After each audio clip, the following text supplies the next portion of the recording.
అన్నంలోకి, టిఫిన్స్లోకి, ఇంకా కాస్త వేడి వేడి అన్నము నెయ్యి వేసుకొని ఈ టమాటా రోటి పచ్చడి పెట్టుకొని తింటే ఇంకా ఏ కర్రీస్ అవసరం లేదండి, అంత టేస్టీగా ఉంటుంది. టేస్టీ టమాటా పచ్చడి చేసుకుందామండి. చాలా ఈజీగా, సింపుల్గా, చాలా టేస్టీగా ఉంటుంది. చూద్దాం. ఫస్ట్ ఒక 2 టీ స్పూన్ల ఆయిల్ వేసుకున్నాను. కొన్ని ఆవాలు, కొన్ని మెంతులు, 1 టీ స్పూన్ జీరా,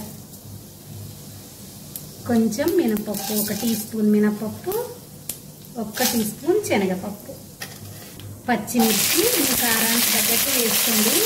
ఒక్కొక్కసారి పచ్చిమిర్చి బాగా కారం ఉంటే కొన్ని అసలు కారం ఉండవు. స్పైసీ కావాలంటే కొంచెం ఎక్కువ వేసుకోండి. ఇందులోనే కాస్త 4 ఎల్లిపాయలు, చిన్న ఉల్లిగడ్డలు ఒక 2 కట్ చేసి వేసుకున్నాను. బాగుంటుంది టేస్ట్. మరీ ఎక్కువ వేగన అవసరం లేదు, లైట్గా వేస్తే సరిపోతుంది. మిర్చి అయితే వేగాలి కాస్త.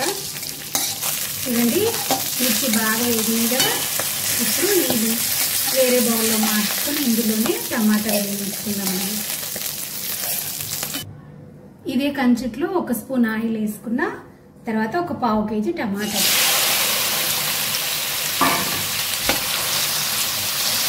చూడండి, టమాటా బాగా ఉడికింది. మరీ ఎక్కువ ఫ్రై అవసరం లేదు.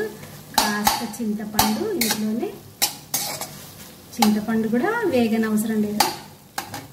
లైట్గా పసుపు కాస్త వేయించేసి ఇంకా స్టవ్ ఆఫ్ చేసుకుందాము. చూడండి, వేయించుకున్న మిర్చిలో కాస్త బెల్లం ముక్క, 1 టీ స్పూన్ సాల్ట్. ఇవి కాస్త గ్రైండ్ అయ్యాక టమాటాలు తీసుకొని కూడా లైట్గా మిక్సీ పట్టి మీకు చూపెడతానండి. ఇప్పుడు టమాటా వేసుకొని లైట్గా గ్రైండ్ చేసుకుంటాను. కాస్త కొత్తిమీర కూడా వేసి లైట్గా మిక్సీ పడితే చాలా బాగుంటుంది కదా. కొంచెం టేస్ట్ చేద్దాం ఎలా ఉందో, ఉప్పు కారం కరెక్ట్గా సరిపోయిందా.